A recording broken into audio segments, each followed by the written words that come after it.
আপনার ছেলে আমার সাথে কি করছে জানেন? একটু আগে ঘরের মধ্যে আমার হাত চেপে ধরছে। আরো কি করছে জানেন? আজকে রাতটা তুই কষ্ট করে সোফায় ঘুমা, আর টস্কর করলে একদম গলায় পাড়া দিবি। যা রুমে যাই। এখন তোর বিয়ে হয়েছে না, এখন কিন্তু আমার সাথে কাজে সাহায্য করতে হইবে। চা বানানো থেকে শুরু করে রান্না বান্না সবকিছুতে আমরা সাহায্য করবো। আন্টি আমি চা বানাতে জানি না। কি আমার আবার আন্টি দেখছিস? এই এখন থেকে আমি তোর শাশুড়ি, মা ডাকবি মা। কি এখন তো দিন, ঘরে থাকতে পারবো নাকি ঘর থেকে বের হয়ে যেতে হবে?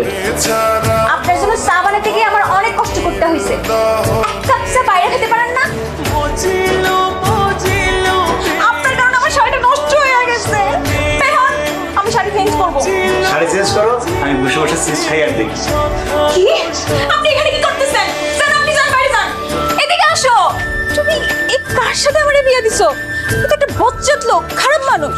কেন কি করছে? কি করছে না? আমার গায়ে চা পড়ছিল। আমি ওনারা কইছি যে আমি শাড়ি চেঞ্জ করবো, আপনি বাইরে যান।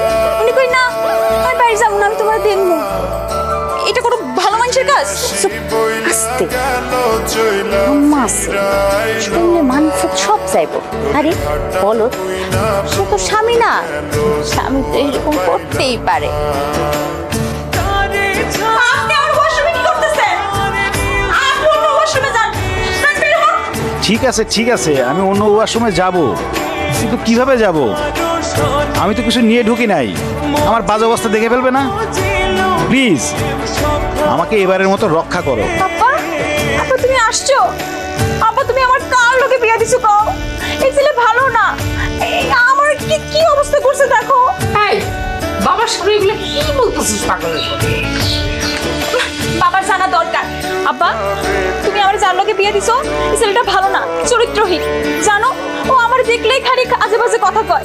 আর একটু আগে কি করছে জানো? আমি ওয়াশরুমে ছিলাম, আমার হঠাৎ করে এসে জড়া ধরছে। তারপর আব্বা যদি জানে যে তুই আলাদা রুমে থাকো, মান সম্মান কিছু থাকবো, আব্বা মনে কষ্ট পাইবো না?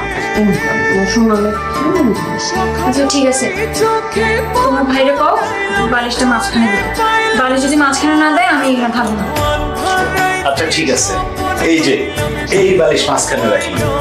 আজকের মতো একটু কষ্ট করেন, কালকে সকালবেলায় একটা রাজমিস্ত্রি ডেকে এই মাছ বরাবর একটা ওয়াল তুলে দেবো।